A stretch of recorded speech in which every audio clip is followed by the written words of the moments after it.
মেরুদণ্ডটা কি করে সোজা রাখলেন? দেখো, এখনো সোজা, এখনো কোনো প্রত্যাশা নেই কারোর কাছে, কোনো জনের কাছে নয়।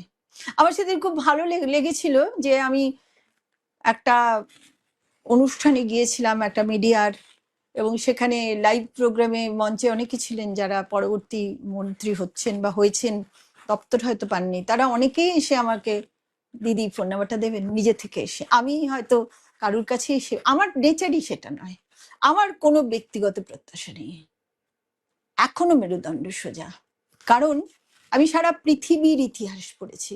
তোমাদেরও আমি বলি, তোমরা অনেক ছোট একেবারে, আমি আমার ছেলেকে যেরকম ভাবে বলি, তোমাকেও বলবো যে পৃথিবীর ইতিহাস পড়ো, পড়ো আমাদের নিজেদের দেশের ইতিহাস। আমাদের মাস্টারদা সূর্য সেন, ভগৎ সিং, চন্দ্রশেখর আজাদ, বিপ্লবী বীণা দাস, প্রীতিলতা ওয়াদ্দেদার, বাঘা যতীন, এদের জীবনী পড়ো, যেগুলো আমি পড়েছি ছোটবেলা থেকে। পড়ো পৃথিবীর অন্য ইতিহাস, যেসব দেশগুলো মুক্তি পেয়েছিল একদিন কিভাবে।